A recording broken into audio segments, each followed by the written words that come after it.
Sur de crypto, les infos crypto pour ceux qui n'ont pas le temps, le Bitcoin et les cryptos ont besoin de ça pour repartir, pour pumper, pour refaire un bull run. On va parler de ça ce matin. C'est parti. Le BTC, il est à 26 356 $. Il est plutôt stable. On a Ethereum qui pousse un petit 1%. Il a repris les 1800 $. Le reste de la map est un peu mitigé. Il y a des hauts, il y a des bas, comme XRP et Matic qui poussent un joli 2%. Pareil pour LTC.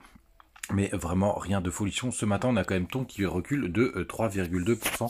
Le reste est pas vraiment très intéressant. Aujourd'hui, les gars, à 14h30, on a le Core PCE. Donc, c'est les chiffres, d'autres chiffres de l'inflation. On va voir ce que ça va donner. Ça va être assez potentiellement assez volatile à 14h30. Donc les gars, faites bien attention, je voulais commencer par ça pour pas oublier. Du côté du daily, du BTC, enfin là on est sur le 4 heures, on voit qu'on est en train de faire une borne, la borne basse de ce petit range qui a commencé à se former. Les bougies sont quand même pas terribles, puisqu'on on est quand même en train de retravailler les mèches qu'on a eu par le passé juste là, avec vraiment des breaks assez importants, des 0,38,2.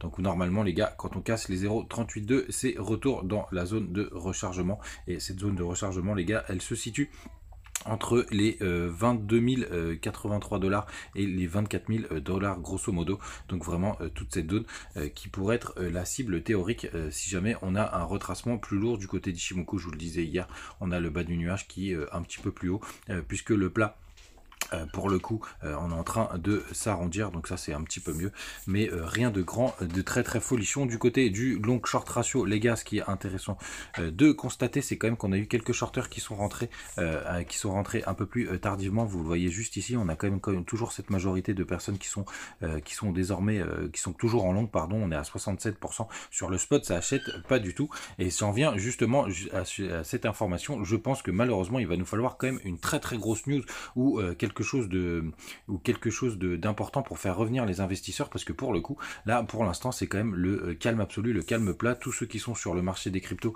c'est que des personnes qui hold sur du long terme comme moi, comme vous, puisque là la grande majorité des gens qui sont là, c'est vraiment des gens qui se sont éduqués, qui ont en général connu le dernier bull run, ou alors des personnes qui sont rentrées en 2022 pour le coup. Donc il va nous falloir quand même pas mal de nouvelles personnes si on veut repartir, et des très grosses news. Et c'est pour ça d'ailleurs que c'est assez intéressant de voir que le 5 novembre 2024, il y a les élections américaines et il y a un des candidats justement qui est très pro Bitcoin. Est-ce que ça nous permettra de repartir? J'espère que ce sera avant les gars, parce que pour l'instant c'est quand même, on est quand même très loin du compte, et on s'ennuie, et puis il n'y a pas vraiment d'intérêt pour les investisseurs à rentrer sur le marché des cryptos. En ce moment, il se passe rien, il y a eu pas mal de scams, il y a beaucoup de shitcoins qui ont fait des pumps ces derniers temps, les gars.